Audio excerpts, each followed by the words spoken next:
Hi, crafty friends. I've got such a fun project today. So that lace stencil that I got a while back, I want to use it in two different ways. So first, I'm using one of my old Dollar Tree calendar pages here, and I'm gonna lay it over the top. And what I want to do is I'm just going to scrape this really good because I want the back of the paper to pick up all of that definition out of that stencil. Because what we're going to do is we're going to actually use one of my ink pads that doesn't have a lot of ink left on it, and we're going to go right over the top of the paper so you'll start to see some of that coming through. I love it. You guys know I love layers upon layers of distressing and stuff like that. So I really love how this is. Now, I'm really pushing down hard because, like I said, there's not a lot of ink left. Look at that. Oh, okay. Not a lot of ink left, but if you have more ink on it, I would go light-handed.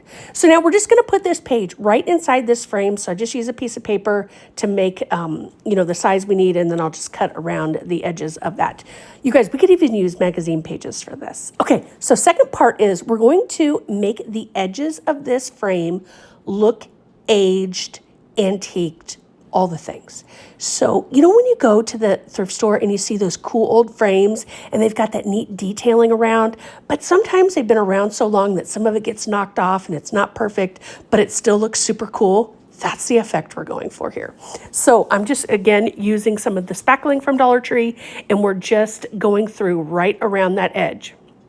So what I'm going to do, I'm going to take my ink pad again, and I'm just pressing down on it, not too hard because I don't want to knock off any of the spackling. I mean, it is dried on there, but I'm just being super careful because we are going to paint over this with a metallic gold paint. So I wanted to pick up some of the dark parts where the ink pad is and then go over some of the white parts. Now you could totally skip this part if you wanted to, if you just wanted to go over with the gold metallic, but there is something about an aged, antiqued gold frame that I absolutely love. So here's where we're gonna stop. Now you can see the ink pad on there, and we're gonna start now with this, this paint. I love this paint. Okay, look how pretty that is. All right, so then I'm just gonna take my paintbrush and I'm just gonna start painting all around the edges. Some parts I make it a little bit heavier in the paint, and then other parts not so much. I just kind of sweep it over, but other parts I want it to be a little bit heavier because again, we're going for that aged look.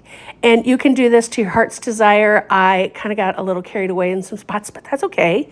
I mean, to each his own.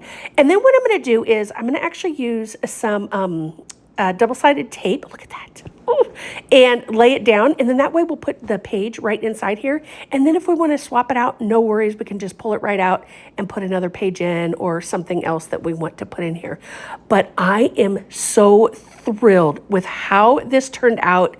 It totally reminds me of something that I would see in the antique store, which I think is super cool that we could do this with Dollar Tree stuff. But check out how neat that looks. Isn't that cool? And I love that some of the white is even coming through.